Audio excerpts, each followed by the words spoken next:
প্রিয় মুসলিম ভাই বোনেরা, আমরা যারা এই পৃথিবীতে বেঁচে আছি, বিশেষ করে টিনেজ এবং যুবক এবং যুবতীরা, তারা ভাবে কি যে আমার বয়স কেবল 18 বা 20, 22, 25। পৃথিবীতে কত মানুষ 100 বছর, 80 বছর, 90 বছর, 70 বছর, 60 বছর বাঁচে, সুতরাং এখনই আমি মরবো না। কিন্তু আপনি জানেন কি, প্রতি সেকেন্ডে একজন করে মানুষ মারা যাচ্ছে এই পৃথিবীতে। সুতরাং হয়তো বা বলতে পারেন, কই আমার পাশে আশেপাশে তো কেউ মরে না, আমার আত্মীয় স্বজন তো কেউ মরে না।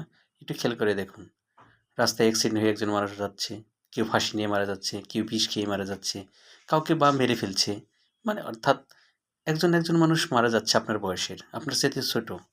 কেউ ওই ভ্রূণ অবস্থায় মারা যাচ্ছে, কেউ ডেলিভারির সময় মারা যাচ্ছে, কেউ বা কেবল 28 দিন হয়েছে তার বয়স পৃথিবীতে এসে, 7 দিন হয়েছে। সুতরাং ভাই, এগুলো না চিন্তা করে আসুন, যারা আমরা যুবক যুবতী আছি, আমাদের এই বয়সটার হিসাব নেবে। কারণ আল্লাহ পাক আমাদেরকে 5টা প্রশ্ন করবে। তার মধ্যে একটি প্রশ্ন হলো, হে আমার বান্দা, তুমি তোমার যুবক বয়সে যে সময়টা কাটিয়েছো সেই সময়ের জবাব দাও। তুমি যে ইনকাম করেছো এবং ব্যয় করছো এটার হিসাব দাও। সব দিক দিয়ে বিবেচনা করে দেখলাম যে আমরা আমাদের এই যুবক বয়সে যে কাজটা করি সে কাজটা সত্যি দুঃসাহসিক হয়, এগ্রেসিভ হয়, রোমান্টিক হয়।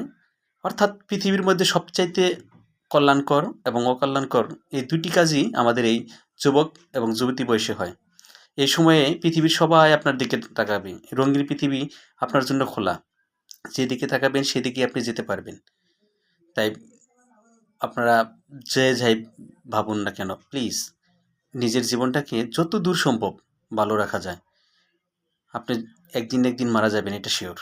আমি একদিন মারা যাব। আসুন না, আমাদের জীবনটা সুন্দর করে সাজাই। আমাদের এই বয়সটাকে অন্যের কল্যাণ না করতে পারলাম, কিন্তু অন্যের ক্ষতি না করি। নিজের এই দুই দিকে দুইটা ফেরেশতা আছে যে মুনকার নাকির, এদের কাছে আমাদের এই ভিডিওটা খারাপ না হয় আল্লাহর কাছে জমা হয়। ভালো কাজ করি, ভালো থাকি। সবাই ভালো থাকুন, সুস্থ থাকুন। আল্লাহ হাফেজ।